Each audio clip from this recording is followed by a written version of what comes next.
So something new that I've gotten into for vintage machining, as you can tell, I like vintage stuff, but I've gotten into vintage sewing machines. I kind of like repairing my clothes and a whole bunch of these vintage sewing machines now because they're an addiction, so I'm not sure how much money I've been saving repairing clothing. I bought a Husqvarna 21 for you people that already know about these, and I decided that I really liked the way that machine sold, so I was looking on Marketplace, and this happened to be all of like a 2-minute drive from my house, so I ended up having to have it. This 51, which is a pretty uncommon machine. I know there's some people that wish they could have one of these, so I guess I'm just a really lucky guy to have this. I had to do a lot of work to this machine, and it's getting to be almost in full operational use. I already got this set up to wind a bobbin, and I'll show you. This is kind of lacking in the bobbin winding department, this machine. So as you can see, it kind of spins, but it also kind of doesn't spin. And I'll explain it here. So you can kind of get it to go. Obviously, for some reason now it's wanting to be stubborn. It was going, but now it doesn't go. And I'll show you why it doesn't really want to go. So this machine does have drive dogs that you can kind of see in the back there. I have nothing to accept them drive dogs, and I don't see no bobbin that could work for it. You know, this is a very uncommon machine, so probably isn't worth these manufacturers' time to make a bobbin. So that's my plan, is to actually make a bobbin that'll work for this particular machine. So basically I'm just going to copy most of this bobbin essentially, but with a notch in there, real fancy notch made on my fancy knee mill to be able to drive this. I think it's going to work. We're going to head out to the shop and see how it goes. It's upside down, but you can see that this is actually a 7075 aluminum for you machinist people. And for you guys that don't know about this stuff, it's basically some of your strongest aluminum that you can come by anyways. I'm not no metallurgist expert, but there might be stronger stuff out there. But this is like aircraft grade aluminum. I think the tensile strength is somewhere in the 90,000th shear strength, which is like past even some of your steels. I know that most bobbins are made out of some kind of steel and or plastic, but I guess I'm going to be different and make it out of this super fancy aluminum, and we'll see how it works. I have pretty good confidence I'm not going to have no issues. So, I'm not sure how you guys feel about it, but this angle's kind of neat here. So I'm going to get her into an RPM to face here. Touch her off. I also know that I probably had this in a pretty slow feed. Those of you who probably are wondering, this is actually a Precision Matthews PM 1440 I just bought a year ago.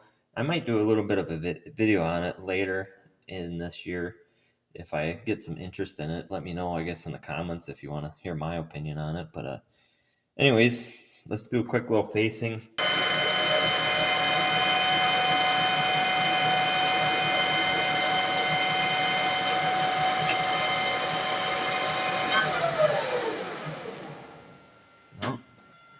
Clean up the saw cut here. We'll take another 12 thou.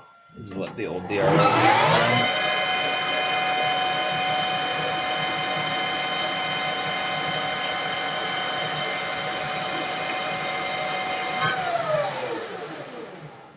There we go. That looks really nice. So, like I said in my last, or the beginning little clip anyways, I literally plan to just copy the original bobbin.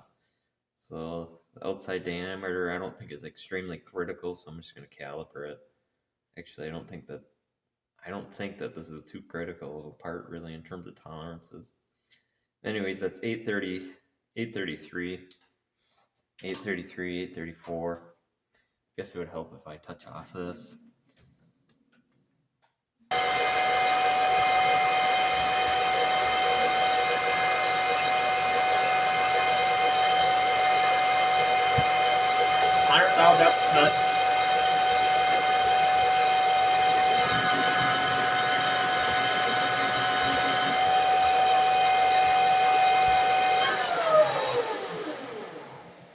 Not sure if you guys heard me, but that was 100 thou depth to cut at like, I think it was 9.9 thou and 2/10 feet per revolution. Usually like right on. Touching off that tool. But probably can't see it in the video. It's a little grainy. This surface is going to be quite thin. I mean, what we're doing, hopefully some of you guys can envision it if you guys don't watch machining videos, but basically we're doing this surface right here, this very large outside diameter first. I'm going to slow it down, get a little bit better finish on that. Go to about 5 rev. We're at like 1380, 1350 RPM.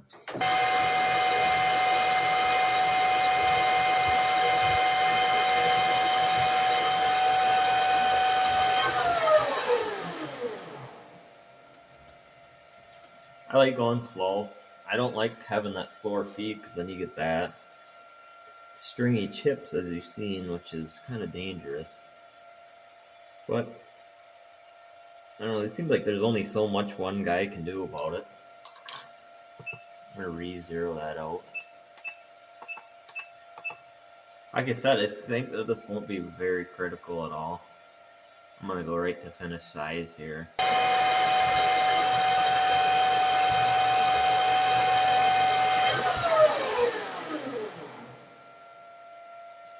So, without moving anything, I know you probably shouldn't be doing that, grabbing them chips with your bare hands, but aluminum does crumble pretty nice through it on a thou. I'm going to try and be a perfectionist here and take off about 5/10.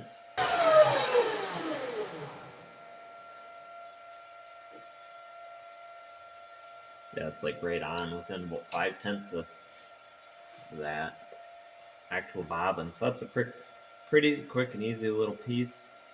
I got a grooving insert in there. Kind of controversial thing, especially as of right now. The United States and China have kind of a little trade war going on. I'm not trying to get too political on this channel, but anyways, bought these inserts right off of China. They're straight from China.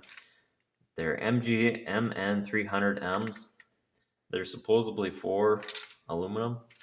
Don't know how well you can see it because the camera's on the other side of me, but anyways, these look like they're all polished up and kind of look like they're for aluminum. I've actually personally had pretty decent luck as of the past couple years buying straight from China. I've actually recently switched over to this side for cutting off and doing some grooving, the style MGMN style insert, and I've had a lot better luck with them than other grooving inserts. But this will be the first time trying these aluminum grooving inserts. So I'm going to actually, what the plan is here, this is just for you people that might not know much about machining or having a hard time to visualize what I'm doing here, but I'm going to be cutting into this and doing this groove right in here. This wall is 25 thousandths, but I'm going to make it 30 thou. I'll lose a little bit of bobbin case capacity.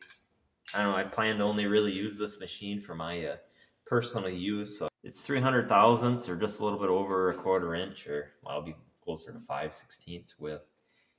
So I'm going to go ahead and start grooving in here. That is beautiful. That is cutting beautiful.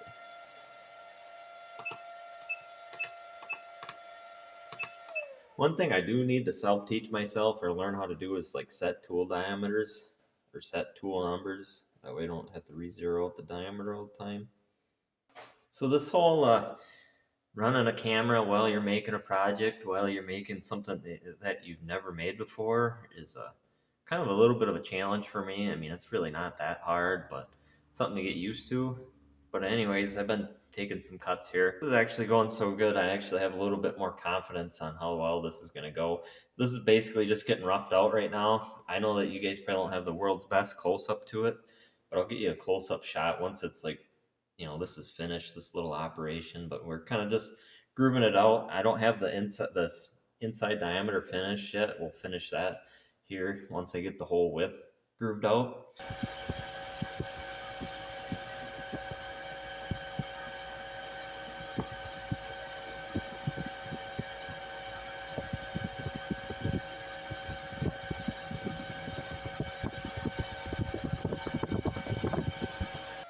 You guys probably can't see exactly what I'm doing, but now I'm actually finishing the diameter. I got the width, the size. I'm using my DRO, which guys also can't see. I'm only working with one camera here. It's about where I want it to be, a little bit small. I'll probably make like a couple, I don't know, I figure probably 3 to 4 of these will be enough for myself. Maybe a little bit more than what I think I'll need. That's matching what the DRO says, just checking for any deflection. Got a little bit of deflection in terms of this width, so I'm going to come out.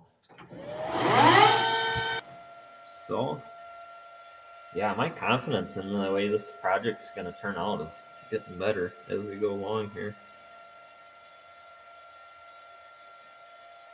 So we're how small. I'm gonna see if I can get my actual micrometer in there. So this bobbin's actually in metric, but I work in freedom units, so that's just how it's gonna be. So anyways, I'm aiming for 339 is what the diameter is. I changed it a little bit, so I'm getting 41 thou. So I'm gonna go in. This is the cool thing about this lathe is you can literally get stuff within like probably a couple tenths. It ain't quite as accurate as a CNC, but it's pretty impressive from my experience with this lathe. All right, should have only been about 4/10, but we'll see. So that's 40.05. I'm really trying to get it really close to 339. I think I'll just probably finish this off camera here, and I'll get you guys on the next operation. Out of respect of your guys' time, I skipped over the drilling. I took a 15/64 drill to drill this out. And this is going to be a .236, basically 6mm reamer. It's 2/10 smaller than a 6mm reamer, if my memory is correct. My intentions is that it'll actually be just the tiniest snug fit. If it happens to ream exactly on size, we'll see how it goes here. Fortunately, it seems like this reamed a little bit oversized by like a thou. I think it'll work out all right, but a little disappointing with it. But anyways, I think we'll just continue on.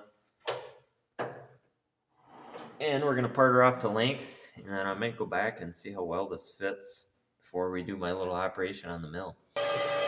I suppose I probably could get a little catching basket, but I guess I'm gonna look a little dangerous. I don't think I want this to fall. I caught her. You might not be able to see it that well, but that face has just a tiny bit of deflection in there, but I'm gonna probably just go with it here. I'm gonna clean this up here and we'll go back to my sewing machine.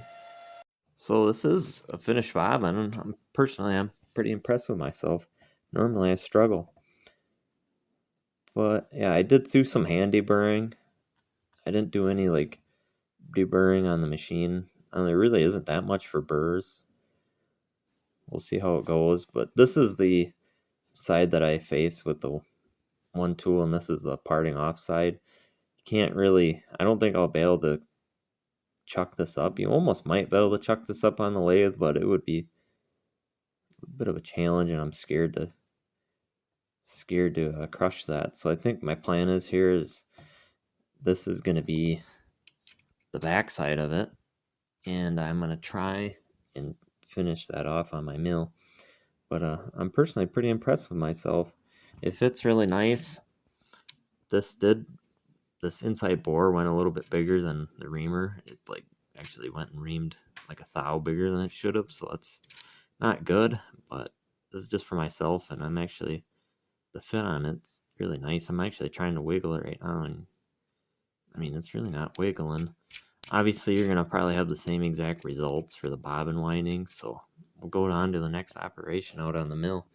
This is where things get kind of cool. I made this just for this project, but I'll be able to use this little fixturing plate for other projects as I go through life. Anyways, this is a really basic fixture. So I already got the bobbin already in here, but basically I just drilled, I have it written. It's a little bit bigger. That 3.339 is a little bit bigger diameter than what the actual factory bobbin measures, which, like I said, I'm all right with losing a little bit of bobbin capacity. The reason why I did that is basically so that way when I put the slot in here, it'll be just a little bit bigger than the size of the slot, the diameter, which this is the diameter that I just finished with the parting tool. You can't see it. Hopefully you guys are following me. But anyways, it's pretty simple. So I drilled that 339 with a drill, and then drilled 2 1/2-inch bolts for clearance. A little tight in there, but it should be just fine. And then I slid it, put 2 1/4-inch bolts in here, and rest is history.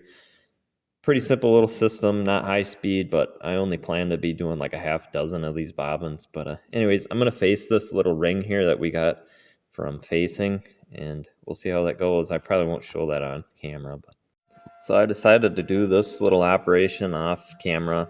So this is a really tiny little end mill.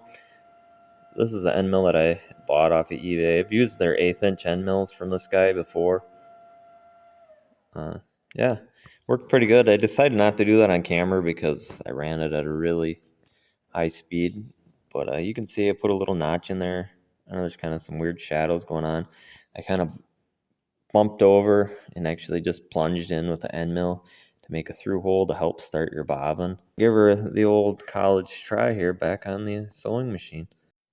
I don't know, that's a little embarrassing, but I had to do this with 2 hands, being that I put that through hole on the back side. Like I said, I'm kind of new to this YouTube thing, but I got it started, as you can see there. So anyways, you just got to kind of hold it, and she's just going. Working pretty nice. That's to the floor.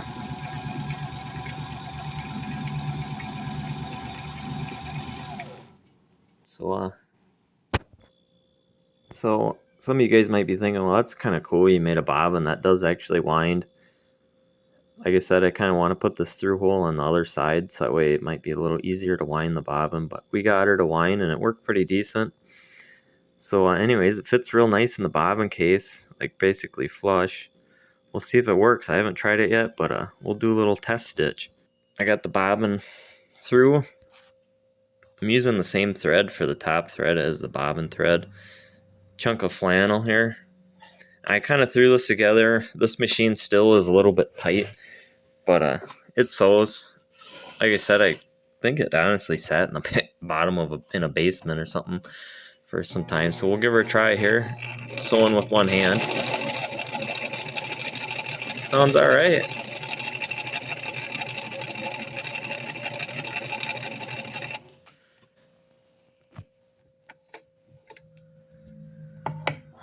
Do a little forward and back.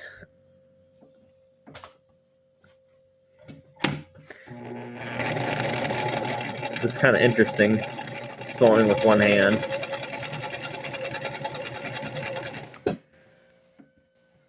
While I hold the camera.